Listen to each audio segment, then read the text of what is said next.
अरे गणपति देवा नित्य करो सेवा, विघ्न करो सब दूर, गजानन आ जाओ, गजानन आ जाओ, गजानन आ जाओ। जय हो सभी लोग तारी की सेवा करते हुए।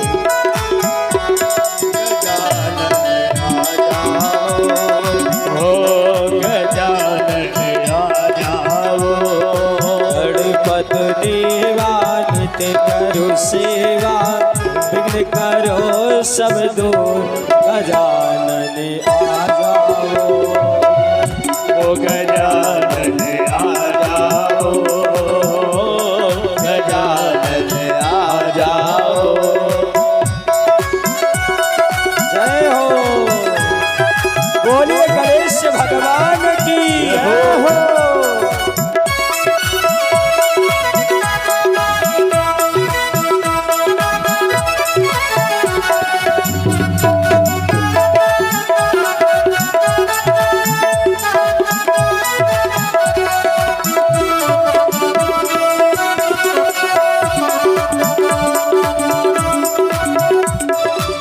और प्रभु माथे मुकुट निराला है, गली मोतियन की माला है, माथे मुकुट निराला है, गल मोतियन की तो माला है। गणपति लाला दूर दुराला, रिद्धि सिद्धि संग सोर, गजानन आ जाओ, गणपति लाला दिवाला, श्री गणपति महाराज, गजानन आ जाओ, गजानन आ जाओ। जय हो।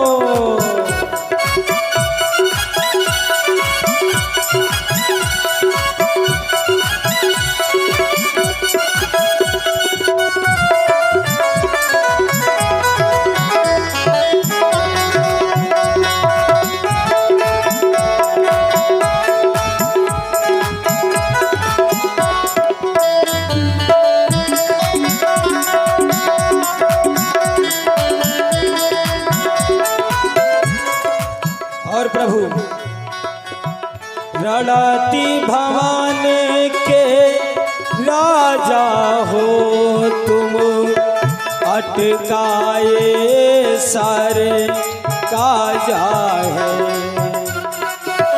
रणते भवन के राजा हो तुम, अटकाए सारे काजा है। सब देवन सिर ताजा है, और गणपति राज दुलार, गजानन आ जाओ, गजानन आ जाओ, गजानन आ जाओ। गणराजा श्री गणपति महाराज, गजानन आ जाओ, गजानन आ जाओ। जय जय, बोलिए गणेश भगवान की जय हो।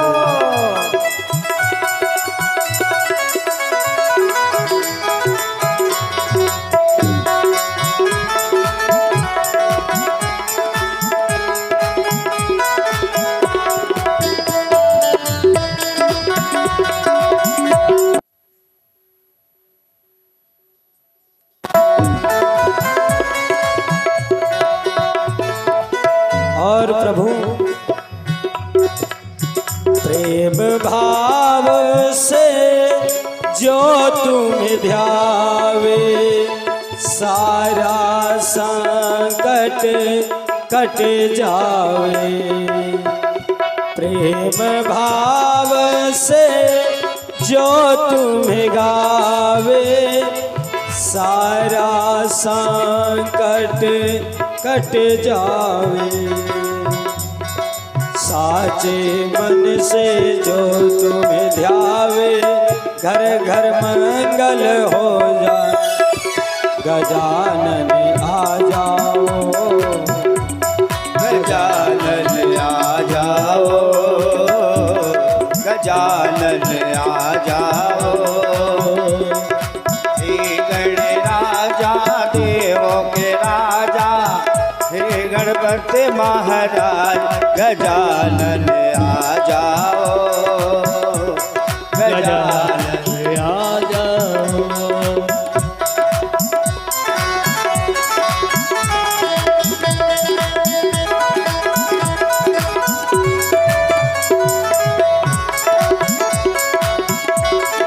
सभी लोग ताड़ी बजाते हुए बड़े भाव से ताड़ी की सेवा करते हुए बोलिए गजानन भगवान की, राम जी सरकार की।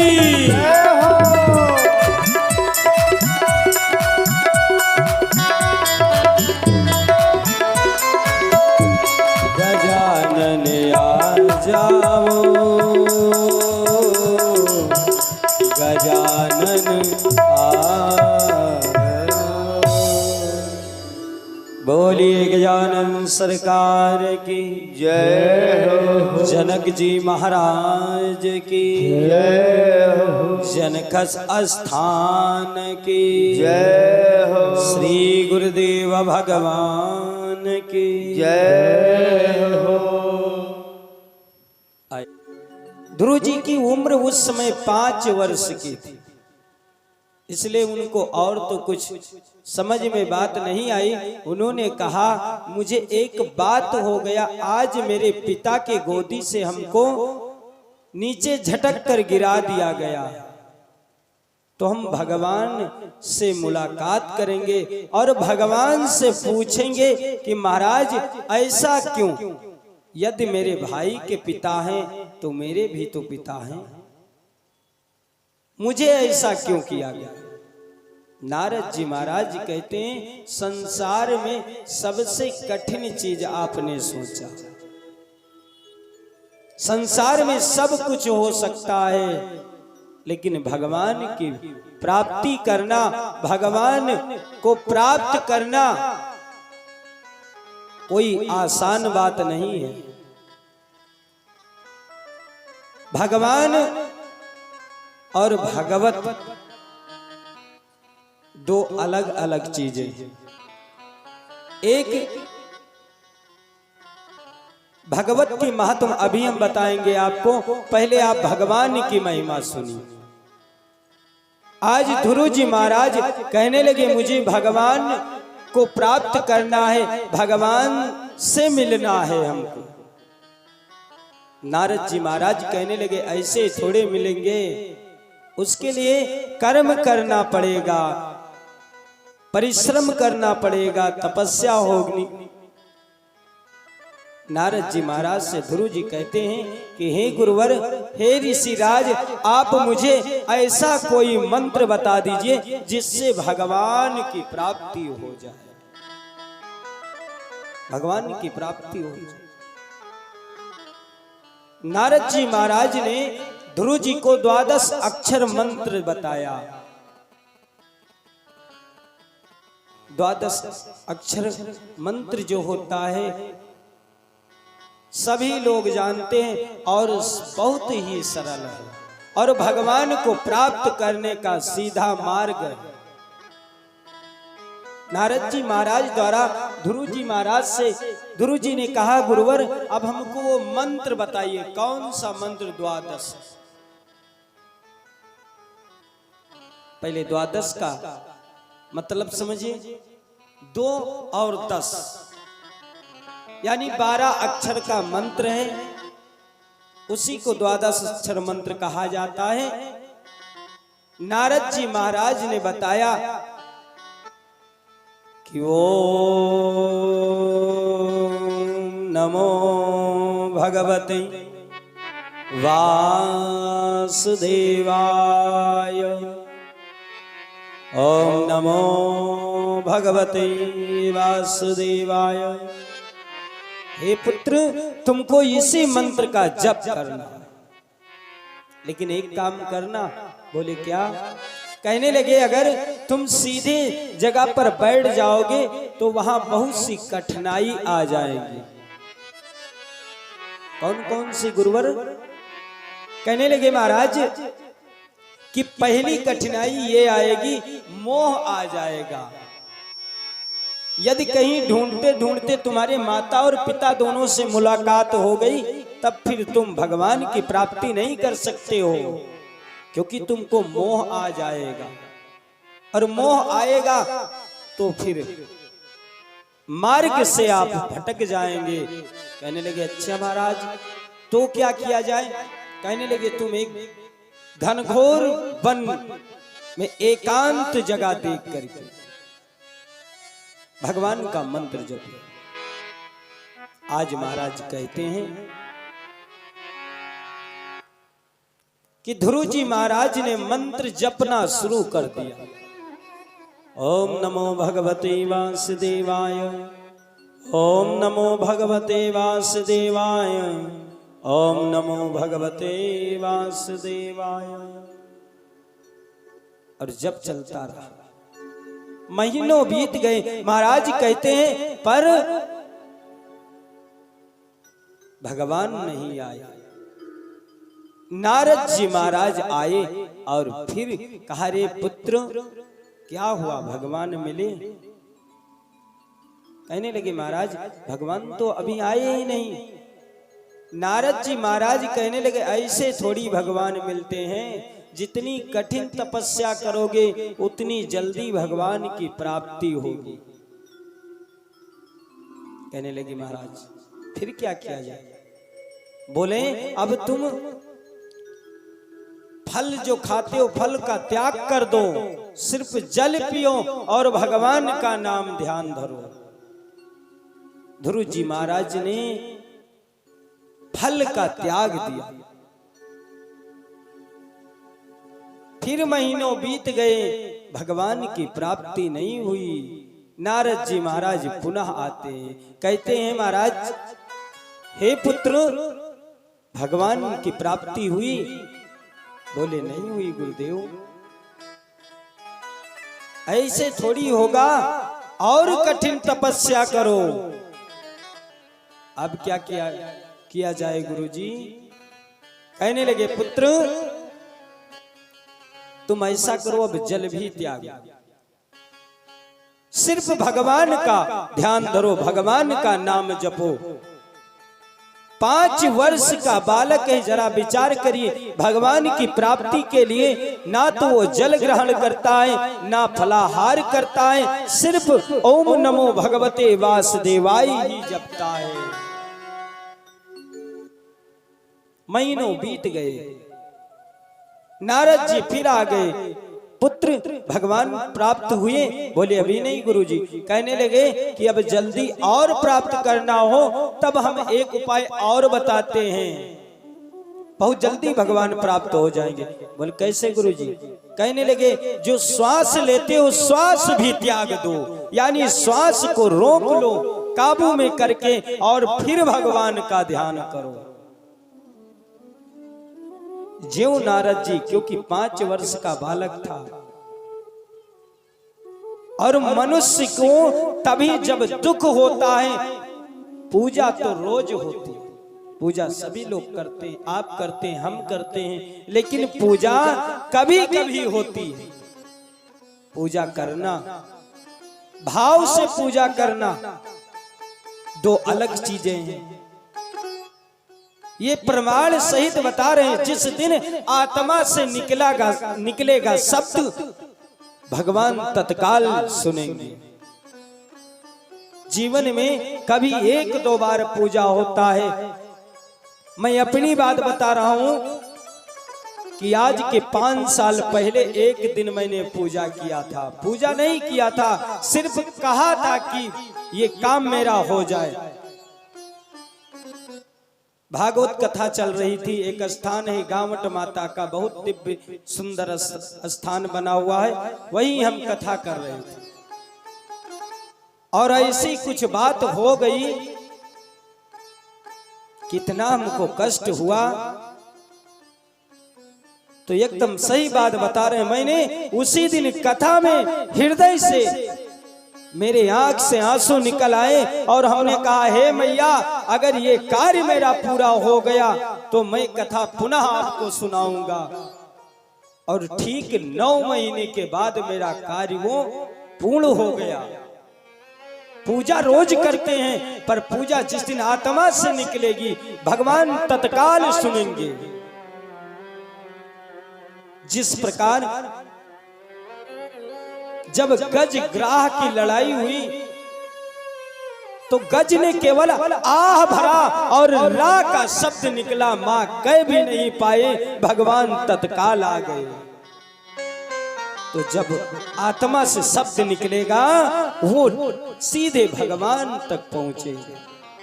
एक पूजा करना होता है, पूजा करते हैं, पूजा कुछ दिखावे के लिए करते हैं। जैसे है नहीं, अभी हम चंदन ना लगाएं तो क्या मेरा पूजा नहीं हुआ? लेकिन चंदन लगाना दिखावा।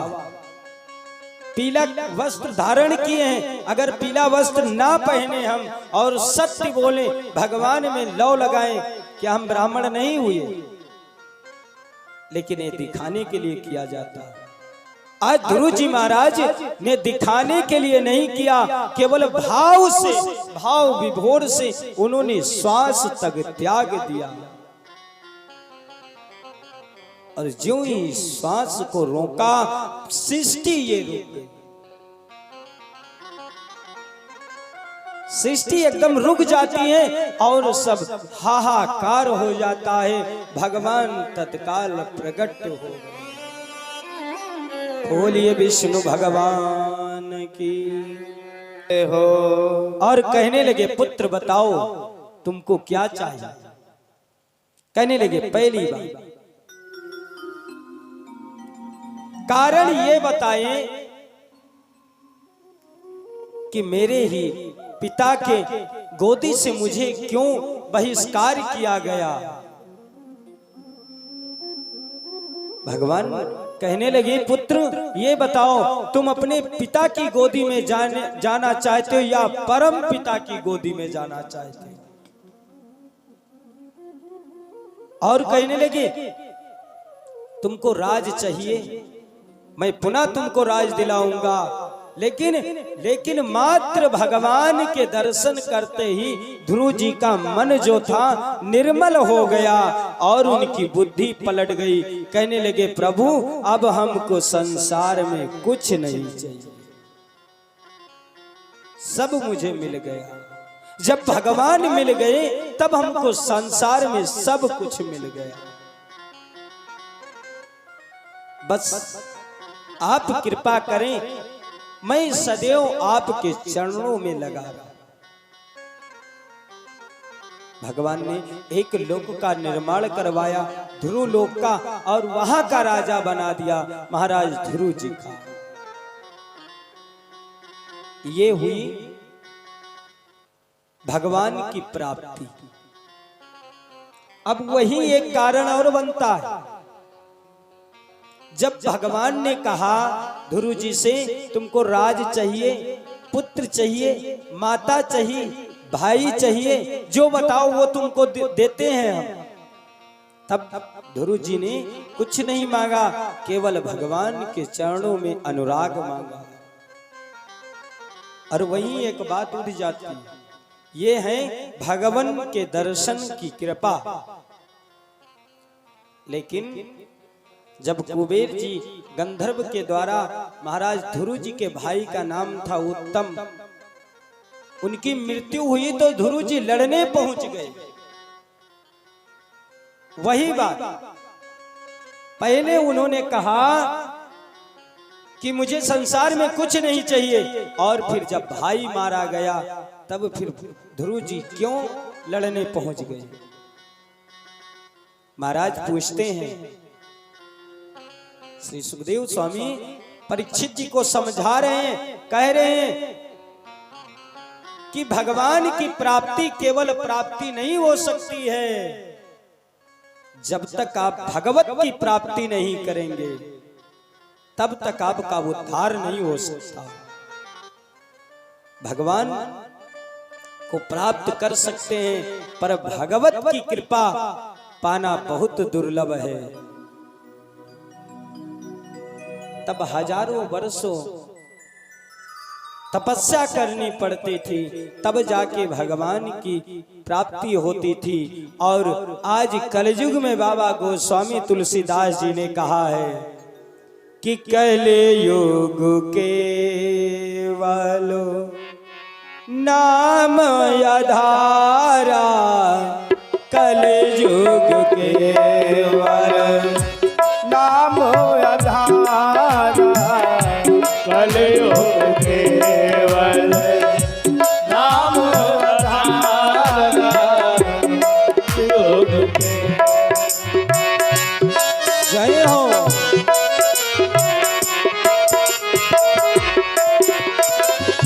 कलयुग केवल नाम आधारा, कलयुग केवल नाम आधारा, सुमरी सुमरी नर उतराय पारा, सुमेरे सुमेरे जय हो।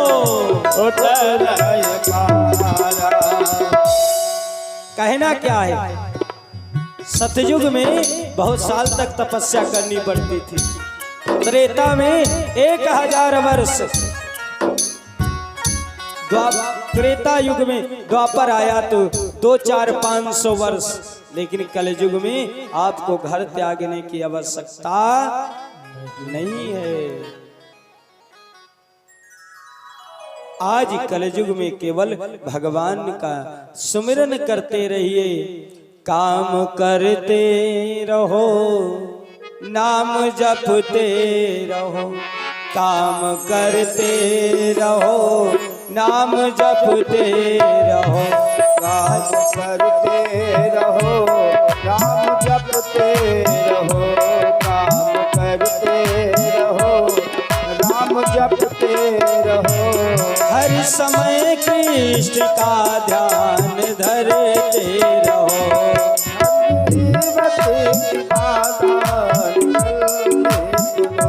कृष्ण गोपाल गोविंद गाते चलो, कृष्ण गोविंद गोपाल गाते चलो, कृष्ण गोविंद गोपाल गाते चलो, कृष्ण गोविंद गोपाल गाते चलो।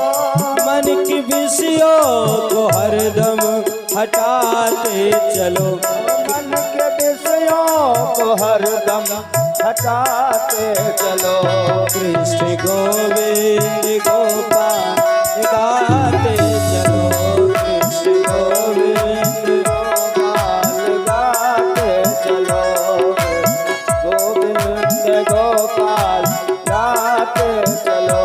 देखना ना ये इंद्रियों के घोड़े भगे, इनमें हरदम ये संयम के कोड़े पड़े।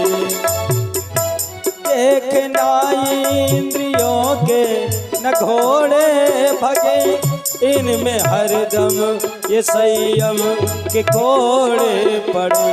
अपने रथ को हो, अपने रथ को सुमार्ग लगाते चलो, कृष्ण गोविंद गोपाल गाते चलो, कृष्ण गोविंद गोपाल गाते चलो। मन के विषयों से मन को हटाते चलो, सभी लोग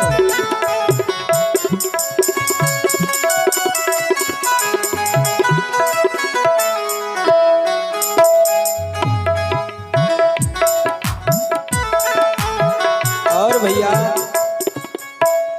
बात समझ में आ रही है? चाचा बात समझ में आ रही जो बोला जा रहा है? समझ में आती नहीं आती? जब आती है तो फिर ताड़ी क्यों नहीं बजाते हैं आप लोग? अभी तो यही कह रहे हैं, कलयुग केवल नाम आधारा और सुमर सुमर नर उतर ही पारा। फिर बोलते रहिए, भाव से झूमते रहिए, आनंद लगे तब लगेगा हाँ भाई कथा में आए। बोलिए श्री सच्चिदानंद भगवान की जय हो। एकाएक कलयुग की कथा आप लोगों को सुनाते हैं। कलयुग में वो भक्त हुए, आज से करीबन 500-700 वर्ष पूर्व ही, या 1000 मान लीजिए, गुजरात का ये किस्सा है, गुजरात की कहानी है। उसमें एक परिवार रहता था, मेहता परिवार।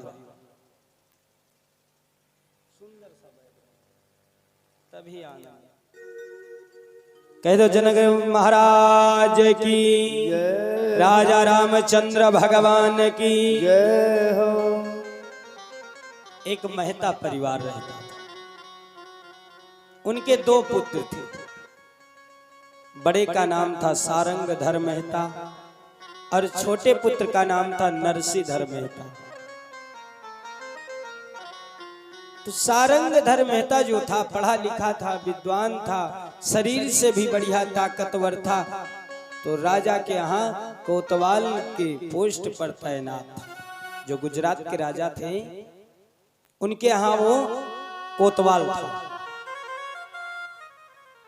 और छोटा जो पुत्र था, जिसका नाम था नरसिंहधर मेहता, वो शरीर से भी कमजोर थे और बुद्धि से भी कमजोर थे, लेकिन भगवान का वो भक्त था, भगवान से बहुत प्रेम करते थे। पूरा दिन उनका यही एक काम था, भगवान का भजन करना, भगवान का भजन करना। अगर मिल जाए भोजन प्रसाद तो करते थे, अन्यथा सीताराम, कोई मतलब नहीं था उनसे। पिताजी परलोक सिधार गए थे, माताजी बूढ़ी अम्मा थी। तो एक बात सत्य है, जो घर का छोटा पुत्र होता है उस पे अम्मा का प्यार ज्यादा रहता है, अम्मा ज्यादा मानती है। अम्मा कहने लगी, माता राम कहने लगी कि ऐसा करते हैं, इसका किसी प्रकार विवाह करवा दे। और विवाह नरसिंह जी का हो नहीं रहा था, क्योंकि लोग, सभी लोग जाते हैं विवाह देखने अपनी कन्या का, पुत्री का, तो देखते हैं भैया पिताजी मास्टर साहब हैं, हाँ ये यहाँ शादी करना ठीक है।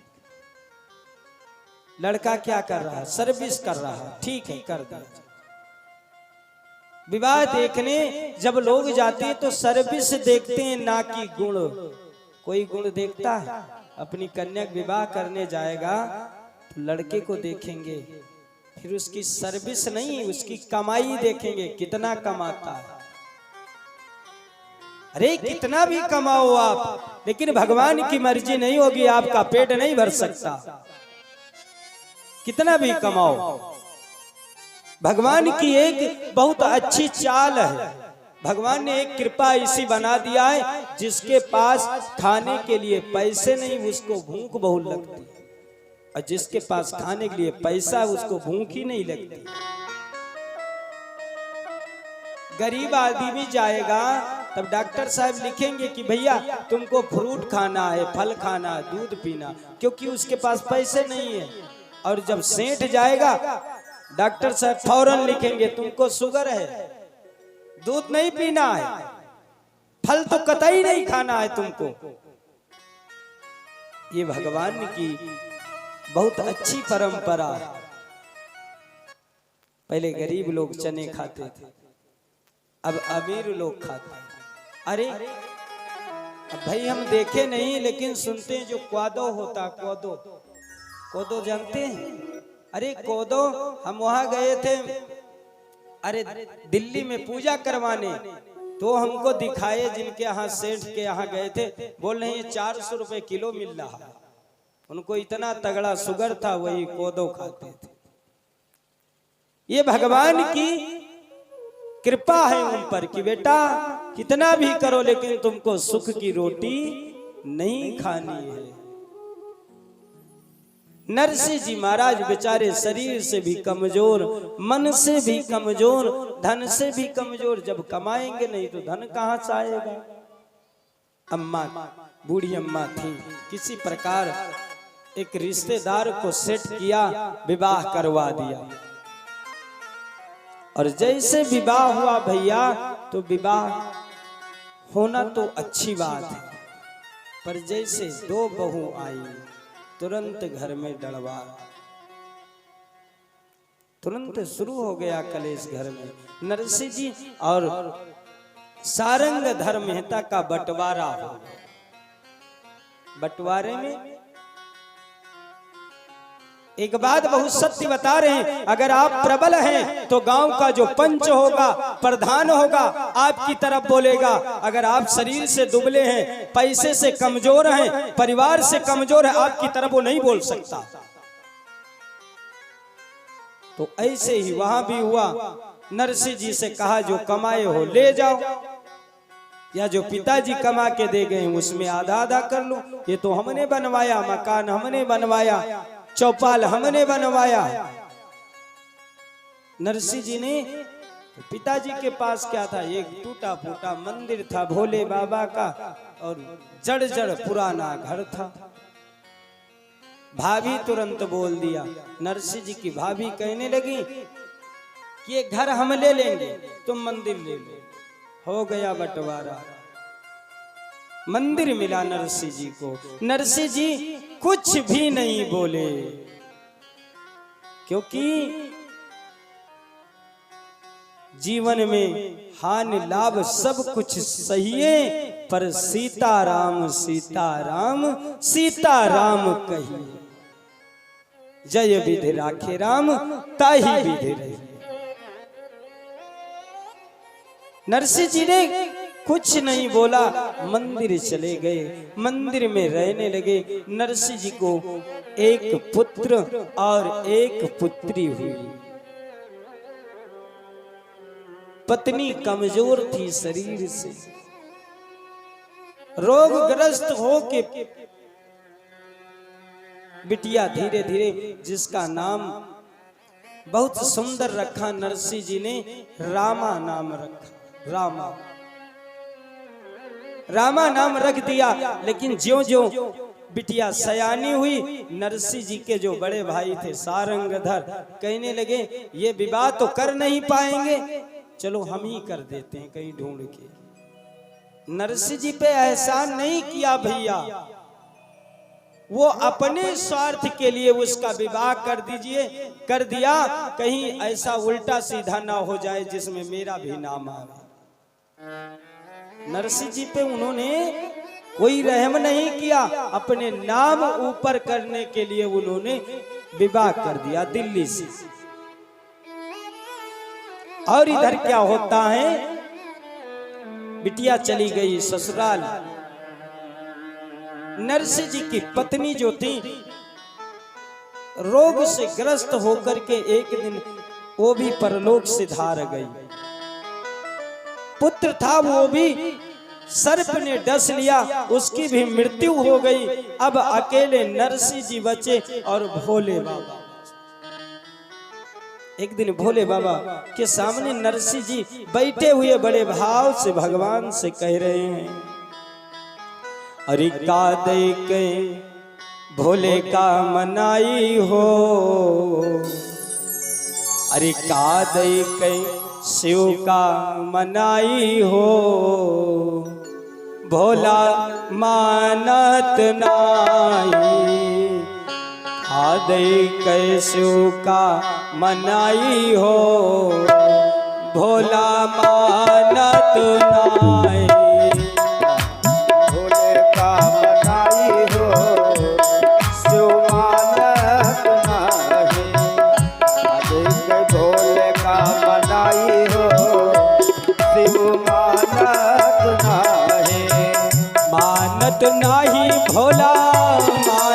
नाही। मानत नाही भोला मानत नाही। मानत नाही भोला मानत नाही। मानत नाही भोला मानत नाही।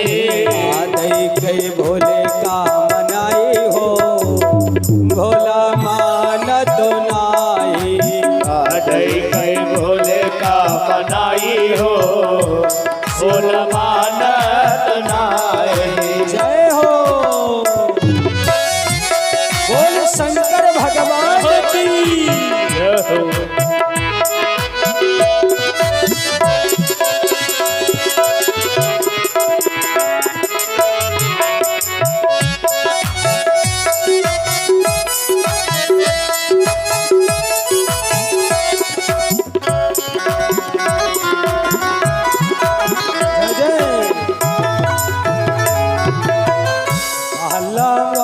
सुके मन ही न भावे।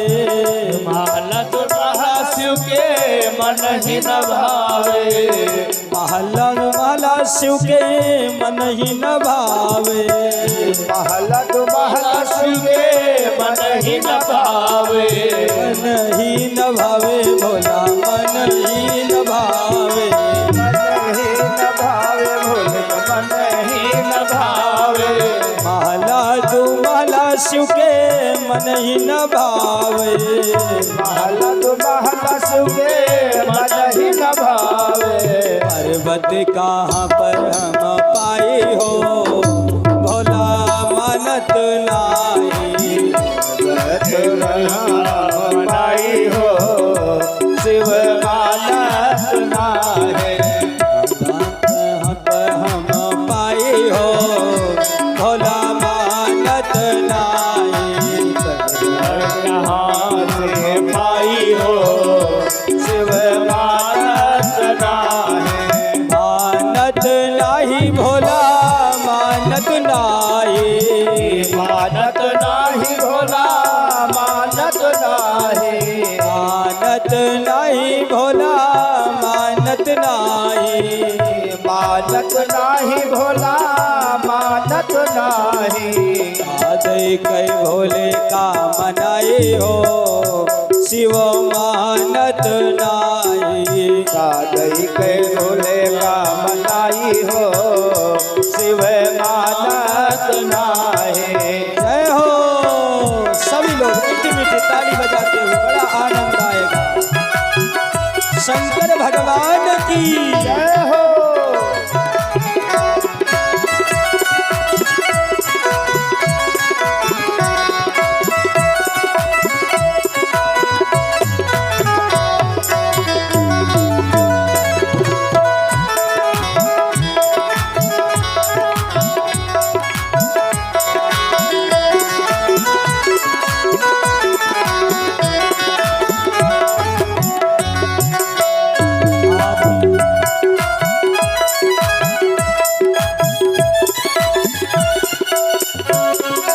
भोले का मनाए हो भोला मानत नाही। सादई के शिव का मनाई हो शिव मानत नाही। हाथी घोड़ा शिव के मन ही न भावे। हाथी घोड़ा शिव के मन ही न भावे। मन ही न भावे भोला मन ही न भावे। मन ही न भावे भोला मन ही न भावे। हाथी और घोड़ा शिव के मन ही न भावे। हाथी घोड़ा शिव के मन ही न भावे। बुढ़वा बायल हम पाए हो शिव मानत नाही। बुढ़वा बैल कहाँ पाई हो शिव मानत नाही। बुढ़वा बायल कहाँ पाए हो भोला मानत नाही। बुढ़वा बैल कहाँ पाई हो शिव मानत नाही। जय हो बोल शंकर भगवान की। जय हो।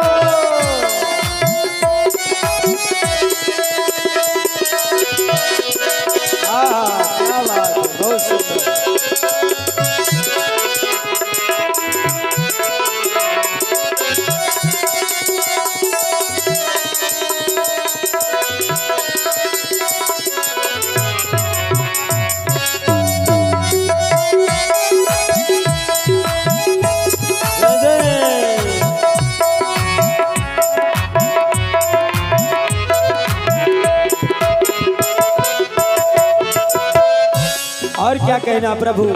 आज नरसिंह जी महाराज भोले बाबा से कहते हैं, प्रभु मेवा यो मिश्री भोले को मन ही न भावे,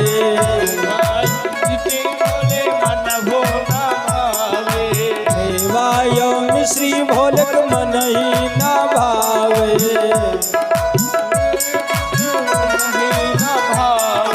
मन ही न भावे शिव के मन ही न भावे, मन ही न भावे।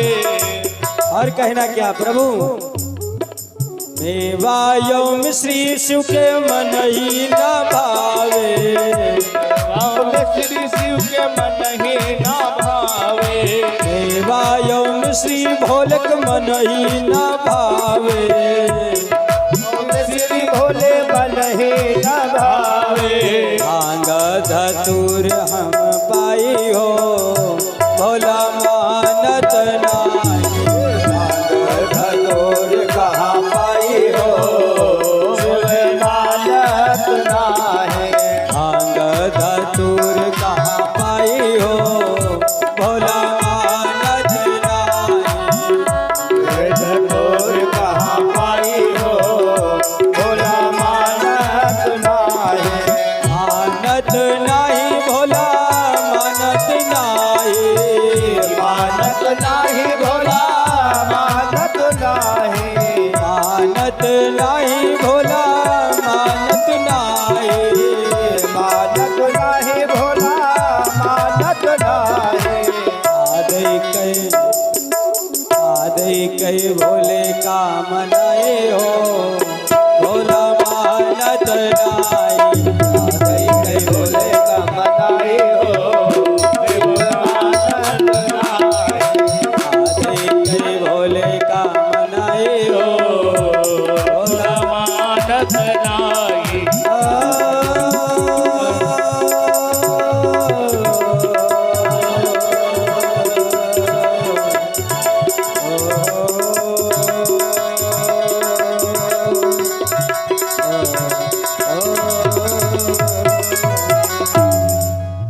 बोले शंकर भगवान की। जय हो। तो भैया इसी प्रकार से नरसिंह जी भोले बाबा की विनती कर रहे थे। काफी वर्ष बीत गए थे, भोले बाबा ने सोचा आज चलो सुन ही लेते हैं क्या चाहिए। प्रकट हो गए और नरसिंह जी से कहा मांगो, क्या मांगना चाहते हो बताओ। कहने लगे नरसिंह जी महाराज कहने लगे मुझे कुछ नहीं चाहिए प्रभु, मुझे इस संसार में कुछ नहीं चाहिए, अगर देना है आपको तो एक वरदान दीजिए। कौन सा? कहने लगे प्रभु जब मैं चाहूं तो आपका दर्शन हो जाए, बस इतनी आप कृपा कर दीजिए। भोले बाबा ने 2 मिनट मौन धारण किया और विचार करने लगे कि एक बार ऐसे ही दान दे दिया था एक भक्त को कि जब प्रातः तुम सो के जगोगे तो सबसे पहला दर्शन मेरा होगा। भगवान विष्णु ने वरदान अपने भक्त को दे दिया था। कौन से भक्त जानते हैं? नहीं जानते। राजा जो बलि था, जो अपने आप को दान में दे दिया था, भगवान विष्णु ने कहा जो वामन भगवान थे, कहा कि हे राजन हम तुमसे अति प्रसन्न हैं, क्योंकि दान में देने वाले धन हीरा जवाहर घोड़ा हाथी सब मिले हैं, पर अपने आप को दान देने के लिए एक तुम ही हुए हो। इसलिए मांगो क्या वरदान चाहते। राजा बलि जो थे महाराज प्रहलाद जी के वंशज थे। प्रहलाद जी परम ज्ञानी थे। बलि ने तुरंत अपना बुद्धि का प्रयोग किया, विवेक का प्रयोग किया और भगवान से कहा, प्रभु आप मुझे वरदान देना चाहते हो तो दो। जब मैं सो के उठूं सबसे पहले आपका दर्शन। भगवान नहीं समझ पाए क्या हो रहा। भगवान ने तुरंत कहा, तथास्तु। जब आप सो के जगेंगे पहला दर्शन मेरा होगा। और राजा बलि ने ऐसा चतुराई किया, पाताल लोक को गए, 56 दरवाजा और 56 खिड़कियां बनवा दिया। भगवान चक्कर में फंस गए, कौन से दरवाजा से निकल पड़े, किस खिड़की से झांक ले। भगवान ने चौकीदार बन करके अपना रूप बनाया और चौकीदारी का काम किया। भोले बाबा समझ गए, कहीं ऐसा जो हो गया तब हम तो योगी ठहरे, हम कहां इतनी चौकीदारी कर पाएंगे। कहने लगे, चलो ठीक है तुमको वरदान दूंगा, लेकिन मैं तुमको कुछ दिखाना चाहता हूं। चाचा दुनिया की यही रीत है, अगर कह दिया जाए भैया एक कुर्सी उठा लो, तो जो आपसे छोटा होगा उससे कहोगे, ए भैया कुर्सी ले। यानी स्वयं नहीं जा सकते, दूसरे के ऊपर टाल देना, ये कलयुग का प्रभाव है। भोले बाबा ने क्या कौन सा काम किया, उन्होंने टाल दिया। कहा चलो मैं तुमको एक जगह ले चलते हैं, वहां तुमको दिखाएंगे कुछ। क्या दिखाओगे? कहे चलो फिर वरदान देंगे। भोले बाबा ने आज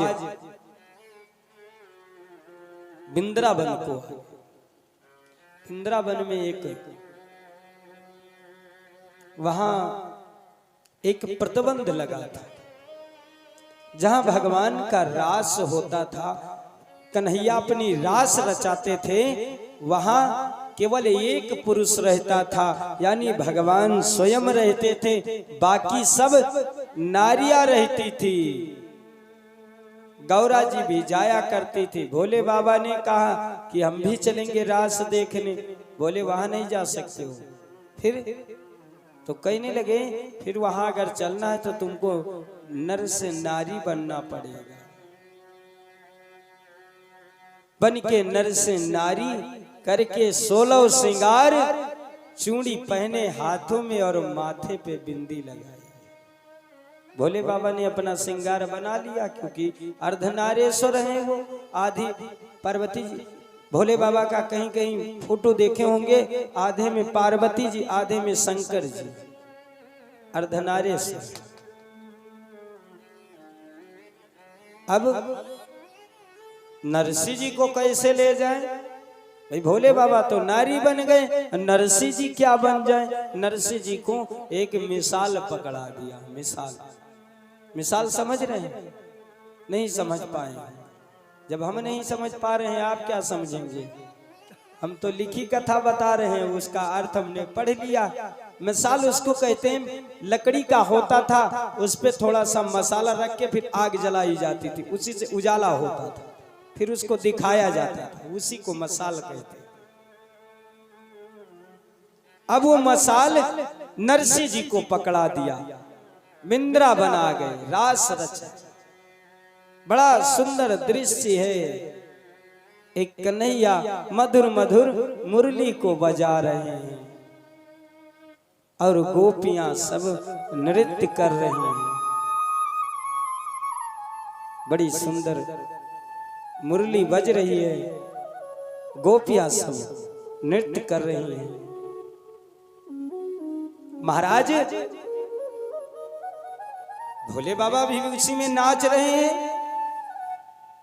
नरसिंह जी महाराज मिसाल लिए खड़े हैं, देख रहे हैं, एक टक नजर नहीं झुका रहे। इतना सुंदर ठाकुर जी का रूप था। कि देख देख करके शरीर की सुध नहीं रही, मसाला जल गया, लकड़ी जल गई और फिर हाथ जलने लगा नरसिंह जी का। लेकिन नरसिंह जी ने आह तक नहीं कहा, क्योंकि वो इतना भाव विभोर हो गए भगवान के दर्शन करते करते कि शरीर की भी पता नहीं लगी। कन्हैया देखा कि इतना बड़ा कौन सा भक्त है जिसको अपने शरीर का सुध नहीं है। दौड़ करके ठाकुर जी आए और कहा, अरे उस मिसाल की आग को हाथ से छुड़ाया, अपने पीतांबर से हाथ जो जल रहा था आग शांत किया और कहने लगे, भैया तुम क्या चाहते हो? इतना बड़ा भक्त मैंने नहीं देखा अभी तक, क्या चाहिए तुमको? नरसिंह जी ने कहा, प्रभु बस एक कृपा करिए, कृपा ये करना है कि जब मैं चाहूं तो आपका ऐसे ही मुझे दर्शन हो जाए। भगवान ने कहा, ठीक है मैं तुमको दर्शन दूंगा, किंतु एक काम करना पड़ेगा। कौन सा? कहने लगे, मैं एक तुमको राग देता हूं, केदारा राग, और उस राग को जब तुम गाओगे मैं फौरन चला आऊंगा। केदारा राग दे करके कन्हैया चले गए। नरसिंह जी पुनः गुजरात की तरफ प्रस्थान करते हैं। भोले बाबा ने सोचा चलो ठीक है, जान छूटी, गए, पलटी बदल लिया। आज वही नरसिंह जी महाराज गुजरात में पहुंच करके एक ठाकुर जी की छोटी सी मंदिर बनवाया और उन्हीं की पूजा करने लगे। बहुत समय तक पूजा की। लेकिन चाचा इस कलयुग में यदि आप पूजा करोगे सच्चे मन से, लोग तुमको हंसेंगे, कहेंगे देखो कैसा बाबा बना फिर रहा है। अगर पूजा करना आप आज से प्रारंभ करें तो लोग क्या कहें, देखो कैसा बाबा बन रहा है, अभी तक चोरी किया, चंडाली किया, अब ये बाबा बन के घूम रहे हैं। लोग पूजा की खिल्ली उड़ाएंगे, लेकिन उससे नरसिंह जी पर कोई फर्क नहीं पड़ता। कोई कुछ कहता कहने, गांव वाले तो पहले खूब हंसी उड़ाई कि इनको भगवान दर्शन देते, कलयुग में भगवान दर्शन देंगे, बड़े महात्मा हो गए। लेकिन जब हंसी से कुछ प्रभाव नहीं पड़ा, तब गांव के लोग सोचे, गांव में कुछ ऐसे लोग होते, बुरा मत मानिएगा, आप अपने खेत में पेड़ लगा दीजिए, पेड़ लगा दीजिए, तो कुछ गांव में ऐसे लोग होते हैं, पहले तो सोचेंगे इस पेड़ को उखाड़ ले जाएं, अगर उखाड़ने का जुगाड़ नहीं मिला तो उसकी पुनगी पकड़ के तोड़ देंगे, कुछ दिन के लिए तो रुक जाएगा उसी जगह। वो ये नहीं सोचेंगे कि एक लगाया हम लाओ दो लगा दें, ये नहीं सोचेंगे, वो सोचेंगे यही काम कि अगर इसकी पुनगी तोड़ दे, पुलाई इसकी तोड़ दे, कुछ दिन ये नहीं बाढ़ पाएगा, इतना बना रह जाएगा। गांव के लोग सोचे कि ये तो बहुत आगे निकल रहा है, बड़ा इसकी प्रशंसा हो रही, बड़ी बड़ी मालाएं पड़ रही हैं। राजा साहब के पास शिकायत पहुंची कि एक अपने नगर में ढोंगी आया है नरसिंह, वो ढोंग करता है, कहता है मुझे भगवान के दर्शन होते हैं। महाराज ने बुलवाया, कहा हे नरसिंह तुमको भगवान के दर्शन होते हैं? नरसिंह जी ने कहा हाँ सत्य, मुझे भगवान दर्शन देते हैं। तो कहने लगे तो फिर हम लोगों को भी दर्शन करवा। नरसिंह जी ने कहा इसे थोड़ी भगवान दर्शन देते हैं, ये तो उनकी मर्जी होगी, जब उनको जिसको चाहेंगे उसी को दर्शन देंगे, ऐसे सबको थोड़ी देते हैं। तो कहने लगे ठीक है, अगर दर्शन नहीं है तो एक तुम्हारे भगवान यानी भगवान कृष्ण की मूर्ति दूर रखी जाएगी और उनके गले में एक फूल की माला पहनाई जाएगी और माला वो उतर करके अपने आप आ करके तुम्हारे गले में पड़ जाएगी। हम लोग समझ जाएंगे कि हाँ भगवान दर्शन देते। नरसिंह जी ने कहा ठीक है महाराज, समय आएगा फिर हम। कुछ दिन बीत गए, 10-15 दिन निकल गए। तब तक क्या हुआ कि एक नरसिंह जी के मित्र थे, नरसिंह जी से आकर के कहने लगे कि ए भैया मेरे बिटिया का विवाह है, कुछ हमारी मदद कर दो। नरसिंह जी कहने लगे कि मेरे पास खुद का नहीं, मैं क्या मदद करूं। नहीं भैया, आप किसी ना किसी प्रकार से मुझे 10,000 रुपए जरूर व्यवस्था करवाएं। नरसिंह जी विचार करने लगे मन में, एक बात भैया बताए दे रहा हूं, सभी से मेरा निवेदन बताता नहीं हूं, निवेदन करता हूं कि किसी के यहां भी आप जाएं, मुंडन हो, वहां नछावर मत दीजिए, वहां नछावर करने की आवश्यकता नहीं है। आप वही पैसा लीजिए और कोई अगर आपका मित्र बीमार है तो उसके यहां जाकर के अस्पताल में उसको 10-50 देना हो, दे दीजिए। हमने अब ऐसा देखा है कि लड़के का यज्ञोपवीत संस्कार है और उसमें 3 रजिस्टर लेकर बैठते हैं लिखने के लिए। अरे आप मुझे भोजन करवा रहे हैं कि पैसे की वसूली कर रहे हैं?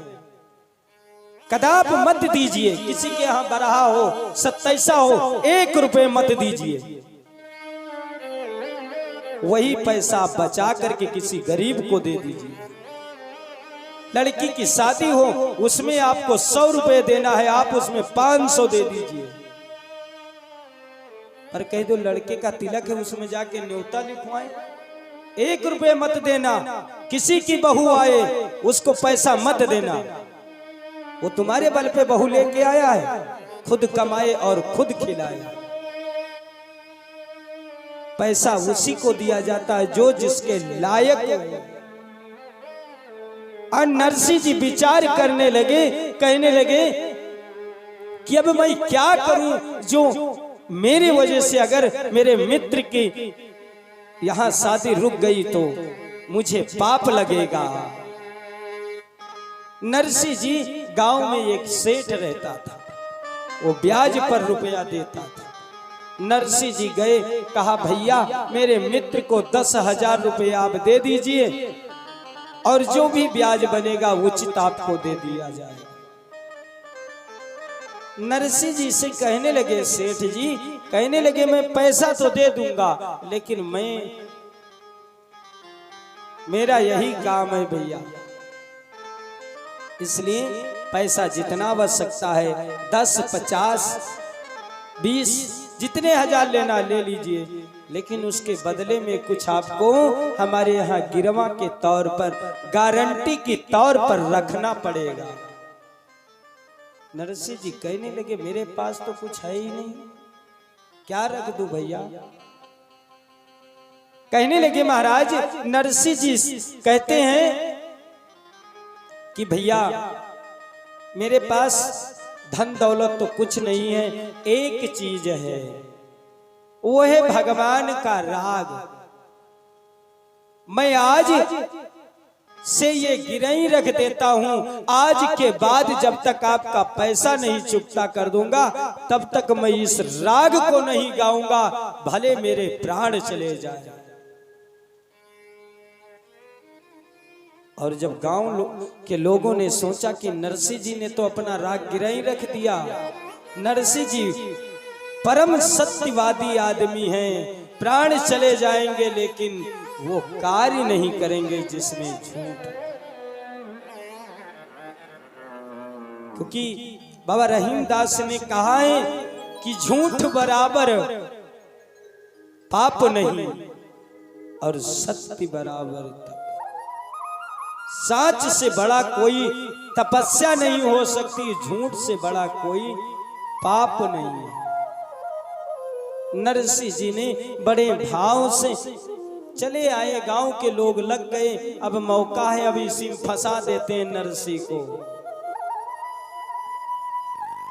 राजा साहब के पास हाल पहुंच गया, ए महाराज आप कहे थे नरसिंह जी से वो परीक्षा लेंगे, ले लीजिए ले लीजिए, इस समय बढ़िया है, मौसम ठीक है। नरसिंह जी फौरन बुलाए गए। राजा ने कहा आज तुमको परीक्षा देना। आज नरसिंह जी महाराज धर्म संकट में पड़ गए और समझ गए कि अब हमारी मृत्यु निश्चित है, क्योंकि हम केदारा राग गाएंगे नहीं, और केदारा राग नहीं गाएंगे तो भगवान आएंगे नहीं। महाराज ने कहा कि अगर माला नहीं पड़ी आपके गले में नरसिंह, तो सुबह तुमको फांसी दे दी जाए। बड़े भाव से भगवान नरसिंह जी ने कहा ठीक है प्रभु, अब जो होगा सो देखा जाएगा, अगर आपकी ही मर्जी है तो फिर मुझे कोई बचा नहीं सकता, और अगर आपकी मर्जी है तो मुझे कोई मार नहीं सकता। दरबार लग गया, फूल की बड़ी सुंदर माला ला करके ठाकुर जी को पहनाया गया, और नरसिंह जी महाराज भजन करने लगे।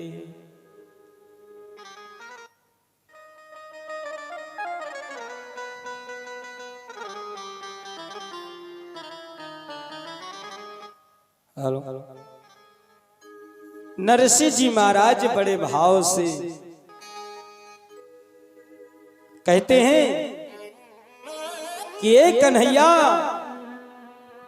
अब आज लाज तुम्हारे हाथों में है, पकड़ लो हाथ बनवारी, पकड़ लो हाथ बनवारी, नहीं तो डूब जाएंगे। पकड़ लो हाथ बनवारी, नहीं तो डूब जाएंगे। पकड़ लो हाथ बनवारी, नहीं तो डूब जाएंगे। पकड़ लो हाथ बनवारी, नहीं तो डूब जाएंगे। हमारा कुछ न बिगड़ेगा, हमारा कुछ न बिगड़ेगा, तुम्हारी लाज जाएगी। हमारा कुछ न बिगड़ेगा, तुम्हारी लाज जाएगी। जय हो। आज बड़े भाव से कह रहे हैं प्रभु, आज अगर आप मुझ पर कृपा नहीं किए तो मैं सुबह फांसी पे लटक जाऊंगा, लेकिन मेरा इसमें कुछ नहीं बिगड़ेगा। आज तुम्हारे सम्मान की बात है। और कहने लगे,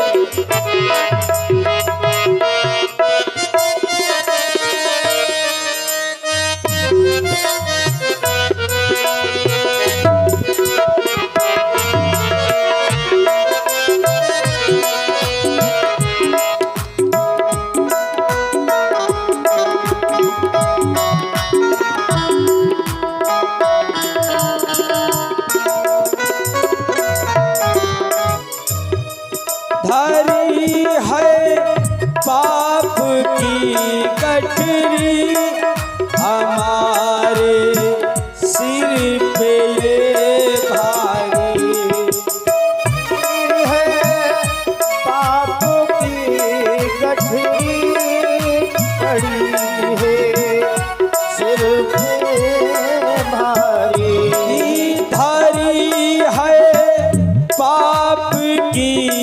गठरी हमारे सिर पे ये भारी, वजन पापों का है भारी, वजन पापों का है भारी, इसे हम कैसे उठाएंगे, पकड़ लो हाथ भारी, इसे हम कैसे उठाएंगे।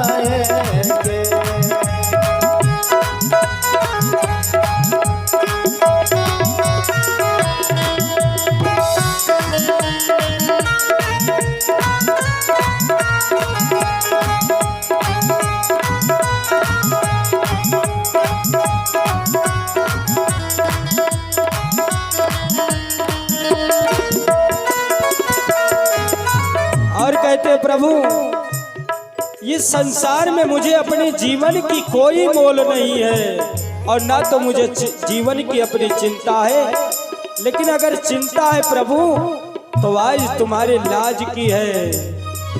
तुम्हारे ही भरोसे छोड़ बैठे हम तो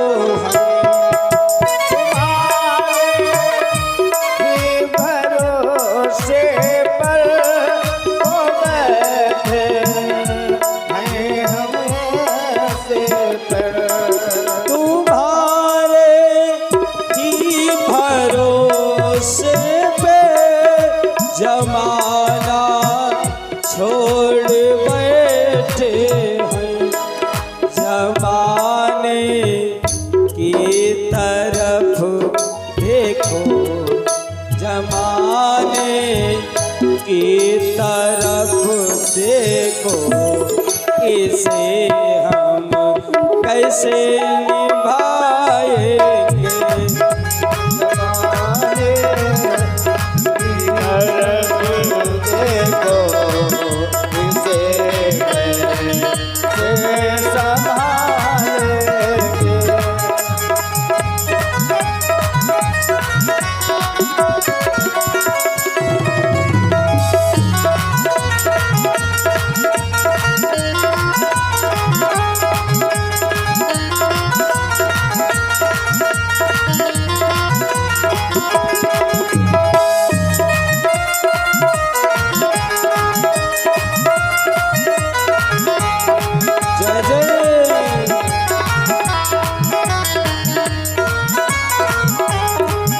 सच्चिदानंद भगवान की जय हो। भंवर में फंसी नैया अभी से डूब जाएगी, भंवर में फंसी नैया भंवर में डूब जाएगी, खेवैया आप बन जाओ प्रभु, खेवैया आप बन जाओ तो बेड़ा पार हो जाए, पकड़ लो हाथ मन मोहन,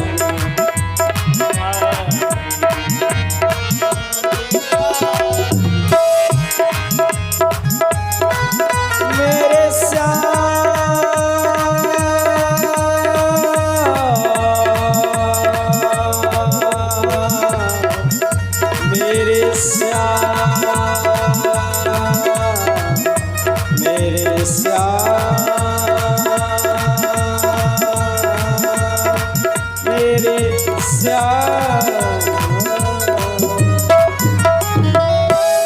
बोलिए सच्चिदानंद भगवान की जय हो। आज नरसिंह जी महाराज भगवान से भजन के द्वारा बता रहे, प्रभु इस संसार में हम डूब जाएंगे, यदि हाथ मेरा आज आपने सहारा नहीं दिया, मुझे कल फांसी हो जाए, और अगर मुझे फांसी हुई तो लोग मुझे नहीं हंसेंगे, आपको हंसेंगे, क्योंकि मैं आपका भक्त हूं। और जब भक्त का अपमान आप करेंगे तो वो भक्त का अपमान नहीं हुआ। जैसे एक उदाहरण बताए रहे, आपके यहां कोई रिश्तेदार आ जाए, और फिर उसके गांव का आदमी या कोई एक तमाचा मार दे, तो उस रिश्तेदार को नहीं मारा है, वो आपको मारा है, क्योंकि आपके ही द्वारा वो तो आए हैं। इसलिए प्रभु मुझे फांसी होगी उसकी मुझे चिंता नहीं है, मुझे चिंता इस बात की है कि बेइज्जती आपकी हुई। और प्रभु इधर गांव के लोग सब मन में विचार कर रहे हैं कि माला तो नहीं आएगी, माला आएगी भी नहीं। अब तो बहुत चिंतित है महाराज। इधर क्या हुआ, द्वारिकापुरी में भगवान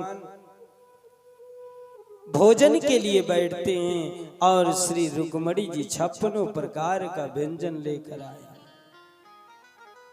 सामने भोजन की थाल आई, ठाकुर जी महाराज ज्यों ही एक ग्रास तोड़ा और मुंह तक लेकर के गए, याद आ गई। ज्यों का ज्यों ग्रास वहीं छोड़ दिया। रुक्मणी मैया पूछने लगी, प्रभु क्या हो गया? कहने लगे, हे प्रिय, आज मेरा भक्त धर्म संकट में पड़ा है और मैं उसकी मदद भी नहीं कर सकता। मैया कहने लगे, कारण क्या नाथ, कौन सा ऐसा मजबूरी है जो आप मदद नहीं कर सकते हैं और इतने दुखी भी हैं? कहने लगे, प्रभु कि हे प्रिय, मैं वचनबद्ध हूँ, मैं वचन दे चुका हूँ कि जब तुम केदारा गाओगे तभी मैं आऊंगा। लेकिन नरसी भी बात के पक्का है, प्राण चले जाएंगे पर वो केदारा राग नहीं गाएगा, और जब तक वो गाएंगे नहीं तब तक मैं जाऊंगा नहीं। मैया कहने लगी, तो फिर कोई दूसरा उपाय निकालो। भगवान कहने लगे, अब तुम ही बताओ प्रिय, करे तो क्या करे? मैं जा भी नहीं सकता और रह भी नहीं सकता। आज रुक्मणी जी ने कहा, स्वामी तुम ऐसा करो, अच्छा ये बताओ कारण क्या है, केदारा राग क्यों नहीं गाया?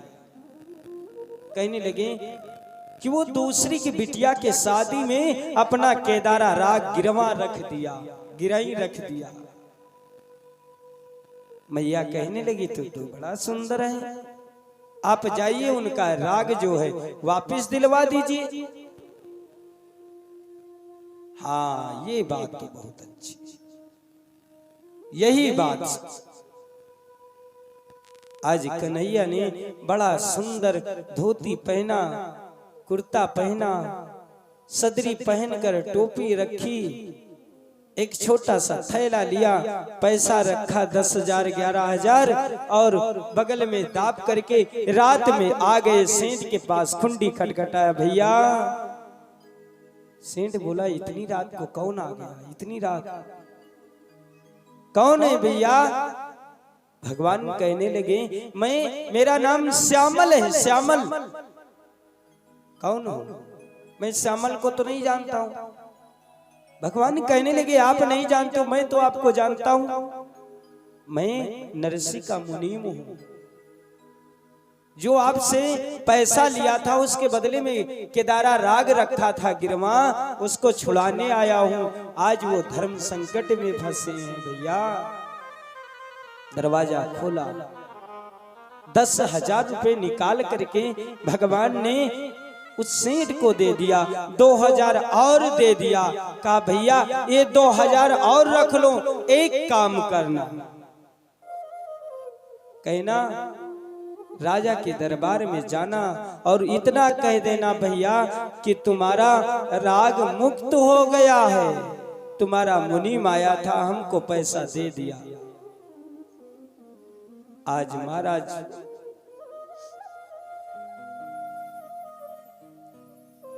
वो मुनीम दौड़ता हुआ गया, सभा में कहा प्रभु हे नरसिंह, तुम्हारा राग जो था मैं वापिस तुमको दे रहा हूं, तुम्हारा वचन खत्म हो गया। नरसिंह जी ने कहा क्यों भैया?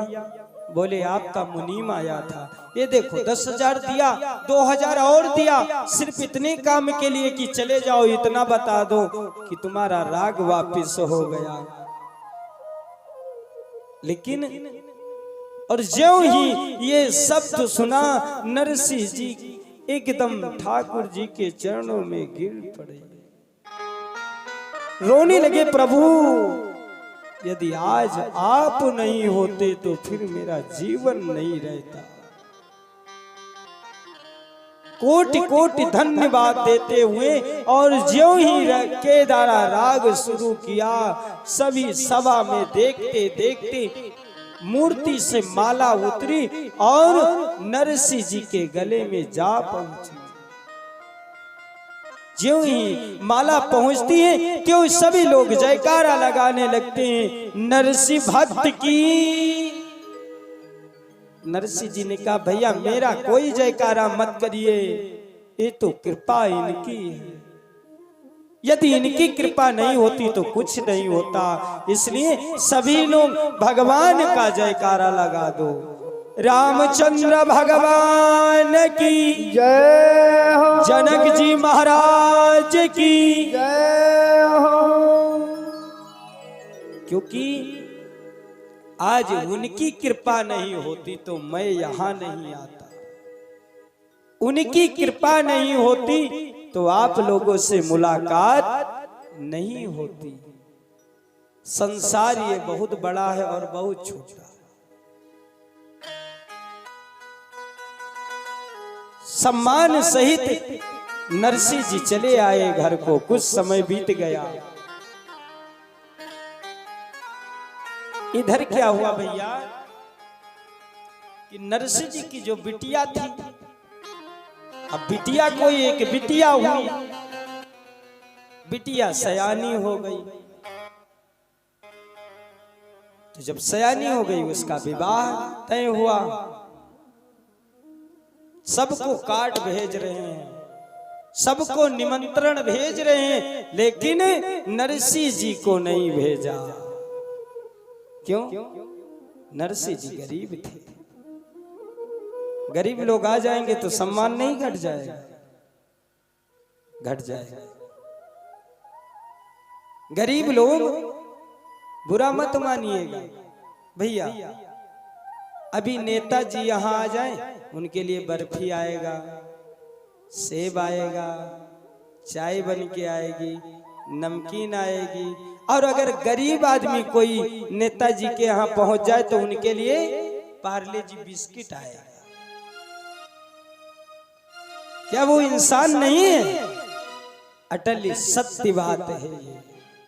क्योंकि लोगों की पूजा नहीं होती है, लोगों की पद की पूजा होती, पैसे की पूजा होती है नहीं? नरसिंह जी को निमंत्रण नहीं दिया गया, वो आएगा मेरी बेइज्जती हो जाएगी। श्यामा रो रही है। धन्य है वो नारी। देखो तब की स्त्रियां अलग थी, अब की स्त्रियां अलग है। पहले विदाई होती थी तो बिटिया रोते रोते अपने गांव तक जाती थी, और अब विदाई होती है कार में बैठे, पापा बाय, हमारा आपका संबंध बाय, खत्म। रामा रो रही है, अपने पति को बुलाया, कुंडी खटखटाई, सुनिए जी क्या बात है। कहने लगे कि मेरे पिताजी को भी बुला लीजिए। पिताजी को,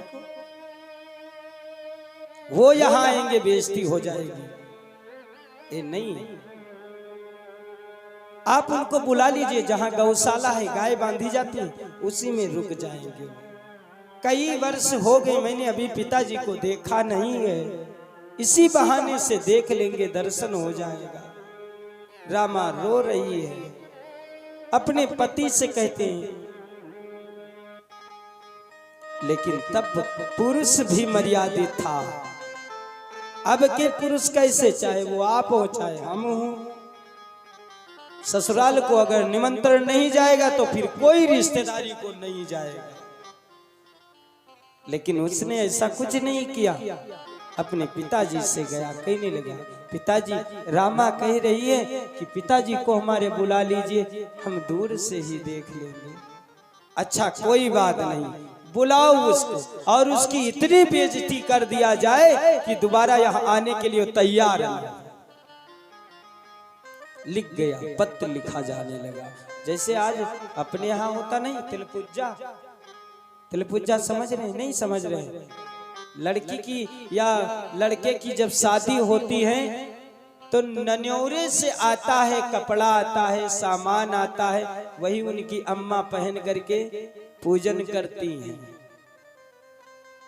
गुजरात में उसे कहते हैं भात भराई, जो अपने यहाँ मेहंदी की रस्म होती, मेहंदी तो जानते ही होंगे, मेहंदी वो मायके से ही तो आता है,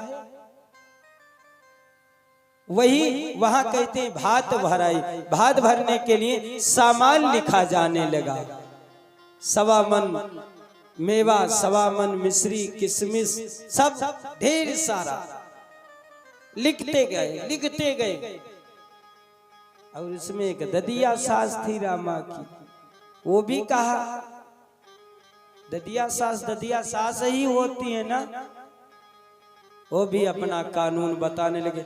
ए भैया, मेरे लिए उसमें एक सोने की ईंट लिख देना, मेरी चारपाई का एक पावा थोड़ा छोटा हो गया, उसके नीचे लगाएंगे।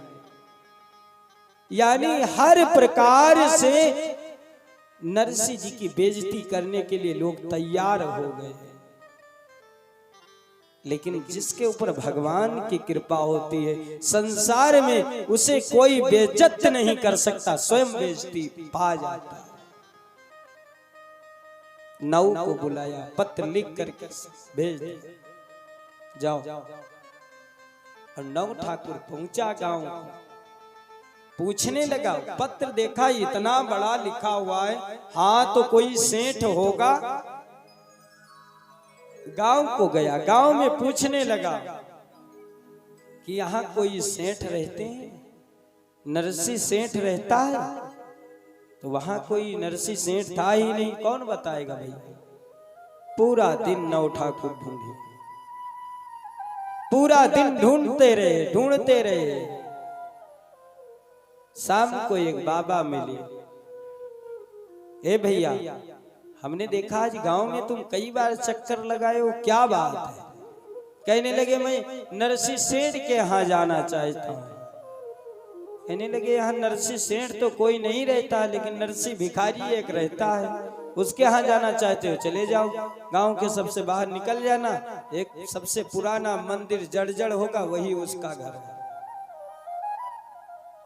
नौ ठाकुर ढूंढते गया, नरसिंह जी को आवाज दिया, अरे नरसिंह सेठ। नरसिंह जी ने कहा, हाँ भैया, कौन है आप? कहने लगे, मैं आपकी बिटिया के यहाँ से आया हूं, तुम्हारे नातिन की शादी है, भात भरने के लिए निमंत्रण भेजा। ठीक है, आए, बैठे। बैठाल दिया, पत्र लिया, और पत्र नरसिंह जी ने पढ़ा तक नहीं, सीधे ले जा करके गोपाल जी के चरणों में रख दिया और कहा, हे भगवान, तुम्हारी बहन की बिटिया की शादी है, भात भरने का निमंत्रण है, चलना है। ठाकुर जी के चरणों में रख दिया, नौ ठाकुर के पास आ गए। सुबह ही चले होंगे, हाँ सुबह ही चले, भूखे होंगे। अब नौ, बुरा मत मानिएगा, नहीं बहुत चतुर होता, जात में नई बहुत खतरनाक, पक्षी में कौवा बहुत खतरनाक। कावा तो जानते होंगे, काव की तरफ इस तरह उंगली उठाओ तुरंत उड़ जाएगा, समझ जाएगा ऐसा कुछ तो नहीं, मार दे। अब वो इधर उधर देखा, उसको कुछ दिखाई नहीं दिया। नरसिंह जी ने पूछा कि हाँ भैया आज एकादशी बरते हो? नौ ठाकुर सोचा यहाँ कह देंगे बरते हैं तो ठीक, नहीं है तो ठीक, मिलेगा यहाँ कुछ नहीं। हाँ बाबा हाँ बरते। अच्छा तो आराम करो, मैं तुम्हारे फलाहार के लिए जा रहा हूं। अब फलाहार, नरसिंह जी के पास पैसे थोड़ी थे जो सेब लेके आएंगे। गांव को दौड़ते हुए गए, गांव के बाहर बथुआ नोचा, कहा साग बनाते हैं, इसी का आज एकादशी का फलाहार करेंगे भैया। और उनके पास चूल्हा आग भी नहीं थी। नोच करके और चले गए कहाँ? एक अपने मित्र के यहाँ, और मित्र के बिटिया से कहा ए बिटिया मेरे यहाँ मेहमान आए हैं, थोड़ा सा मेरा बथुआ ये उबाल दीजिए, क्योंकि आज एकादशी में खाना है, इसको छोंकना बनाना भी नहीं है, केवल आप उबाल दीजिए बस। बिटिया ने कहा ठीक है तो लाओ उबाल ही देते हैं। अब उबालने के लिए जब बथुआ रख दिया, नरसिंह जी ने सोचा अब टाइम मिल गया, थोड़ा सा भगवान का भजन ही कर लेते हैं, क्योंकि भजन का समय जब मिले तब भजन का समय नहीं खोना चाहिए। अब नरसिंह जी भजन करने लगे। आइए आप हम सभी लोग साथ साथ में बड़े भाव से भगवान का भजन करेंगे। बोलिए वृंदावन बिहारी लाल की जय हो। अरे हे कन्हैया सामरे मेरा दिल दीवाना हो गया। सभी लोग ताली बजाते हुए मेरा दिल दीवाना हो गया। हे कन्हैया सामरे मेरा दिल दीवाना हो गया। हे कन्हैया सामरे मेरा दिल दीवाना हो गया। दिल दीवाना हो गया मेरा, दिल दीवाना हो गया। दिल दीवाना हो गया मेरा, दिल दीवाना हो गया। सामरे दिल दीवाना, दिल दीवाना हो गया। हे कन्हैया सामरे मेरा दिल दीवाना हो गया। कहना क्या भैया? प्यास लगती है तो पन घट की याद आती है, लाज लगती है तो घूंघट की याद आती है। प्यास लगती है तो की याद आती है। लाज लगती है तो घूंघट की याद आती है, प्यास लगती है तो पन घट की याद आती है। प्यास लगती है तो पन घट की याद आती है।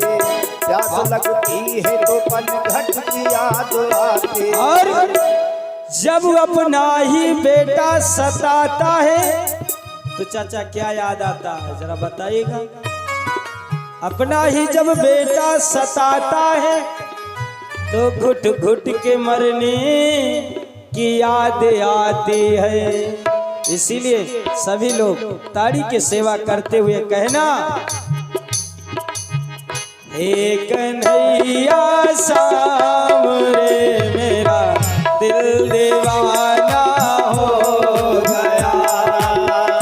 हे कन्हैया सामरे मेरा दिल दीवाना हो गया।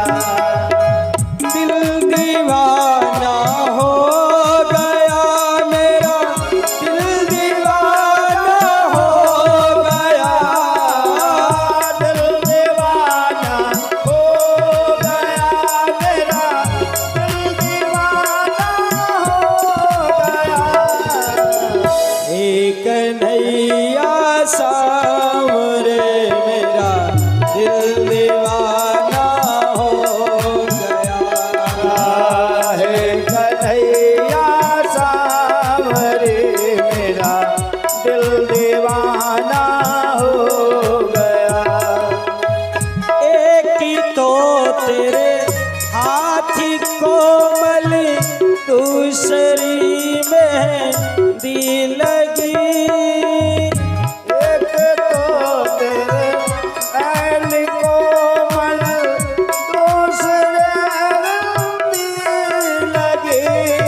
मुरली बजाना दिल दीवाना हो गया। देख कन्हैया सुर बजाना दिल दीवाना हो गया।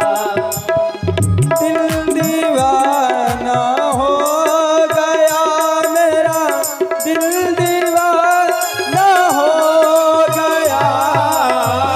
दिल दीवाना हो गया मेरा, दिल दीवाना हो गया। एक नैया सामरे मेरा दिल दीवाना हो गया। है कन्हैया सावरे मेरा दिल दीवाना हो गया। और क्या कहना भैया, बुरा हो वक्त तो हर कोई टाल देता है, गधे पे बैठ जाओ गधा चाल देता है।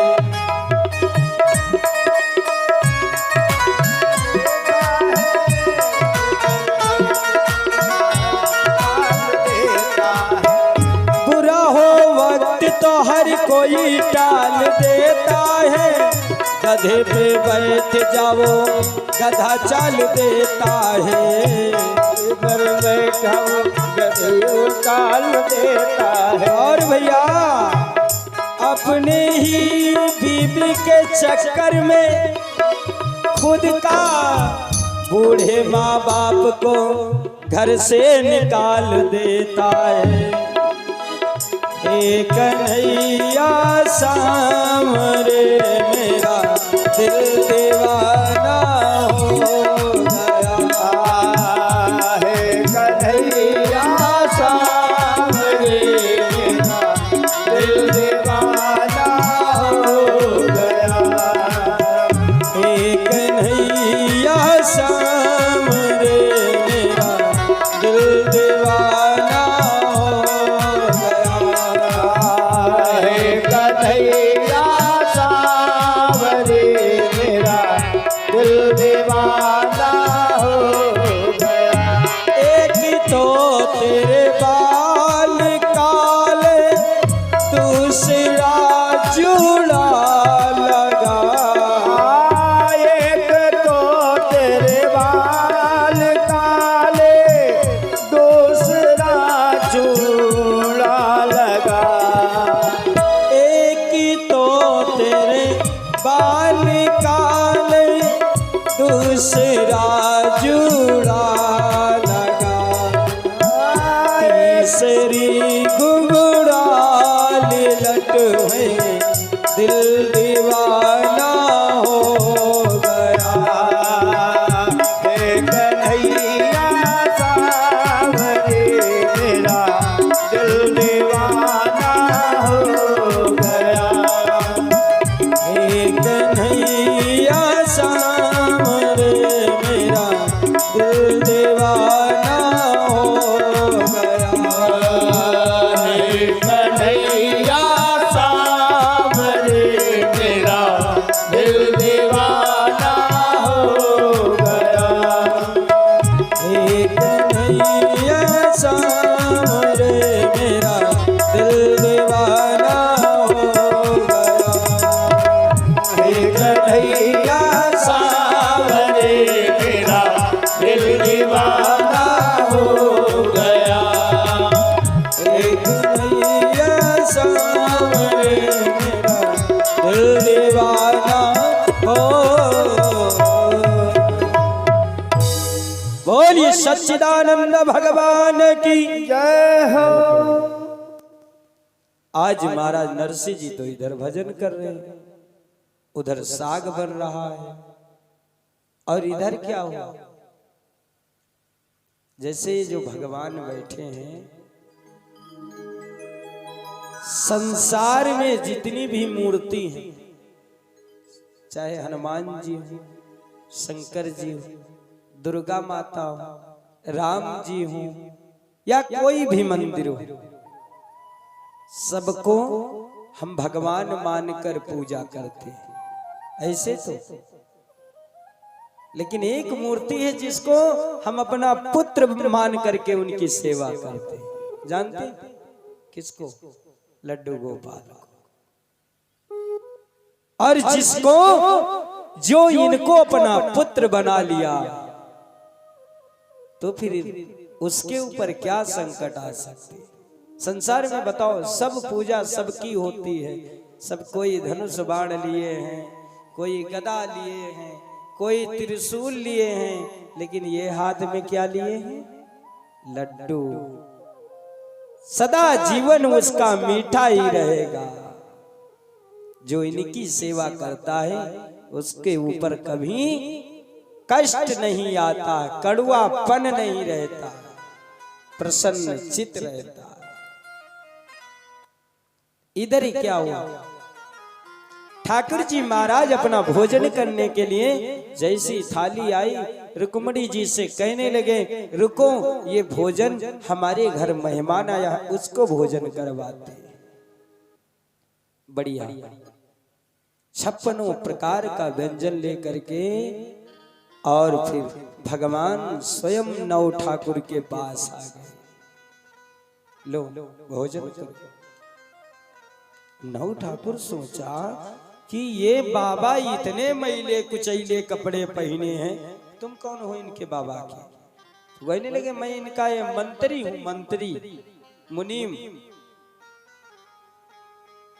मंत्री, इतना सुंदर मुनीम इनका, इतना पैसे वाला, और बाबा देखो फकीर बने फिर रहे हैं, ये कैसा अचंभव। अब वो सोच रहा है, बैठा है, भोजन कर रहा है कम, भगवान की तरफ ताक ज्यादा रहा है, देख रहा है, इतना सुंदर तो हमने कभी आदमी नहीं देखा।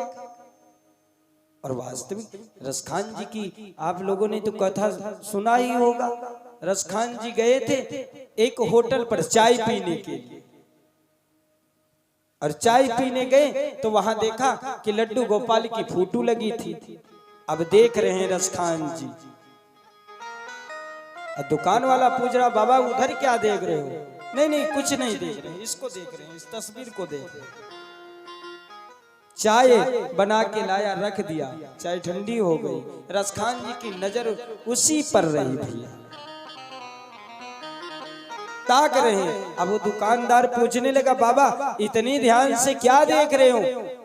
ये देख क्या रहे हैं? अब इतना सुंदर लड़का है, ये किसका लड़का है? अरे चलता होगा, बताओ, बिना जूती के खड़ा है, वे चलेगा, इसको कंकड़ गड़ जाएंगे।